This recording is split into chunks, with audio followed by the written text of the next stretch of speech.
Evet, burası son tiyatro oyunumuza konu olan halanın mezarı. Hala Zeynep'in mezarı. Onun hayat öyküsünü hala oyunuyla Arayekay sahneye aktardı.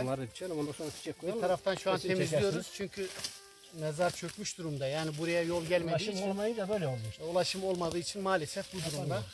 Biz de tiyatrocular olarak bugün geldik.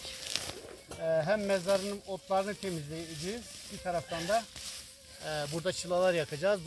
Dua edeceğiz ve Seykacı'nın hemen mezarı var yan tarafta. Oraya da çılalarımızı yakacağız.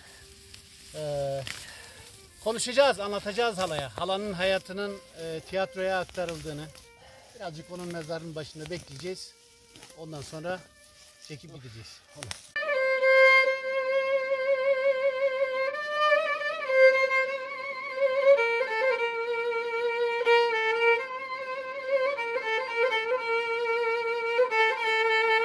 Arayekay Tiyatro Grubu olarak Hala Zeynep'i son oyunumuzun konusu olan ve 1990'lı yıllarda köyü terk etmeyen, ben öleceksem burada öleceğim diyen ve ben rüyamı gördüm, ben yolcuyum, siz gidebilirsiniz diyen o çetin yıllarda maalesef ki pir geldi, ricada bulundu, işte babam ricada bulundu, bizler ricada bulunduk, işte yalvardık, yakardık.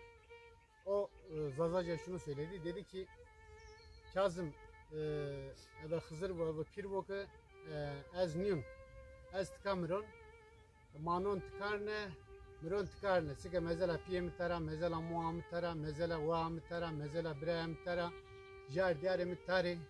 Ez tıkara kata şehrine vakı ki Tahir Türkiye markasör zaverdo, verk heske markasör zaverdo. Harda asmen ki bırjyo, tövbe imam şen boku ez markasör za niye verdan var. Raştik de heftira deme markasör za niye verda. Tıkaşıya hakkı yakho. Emegede amasör zofu. Nika tabii ki rayinin hata rayke biru mak vazemek mesela da verajme. Avru tiyatrocu vak şem markasör mesela amık Zeynep'e ziyaret kerime ve cem amim markasör. Zod kamime zaho zenet de orta günür de o. Teneke ezke rozara payıcı sevara usari derdin okuye dina tarihe ksebi kerine. Şelxane usar vinden herkes kuruzu verdi veren o. Vaten ero buko ezke roza merdune bir paskule mezela miredi. Vaze Zeyne açme şefile tokana harda hak söyle soğun tuşarı tovira.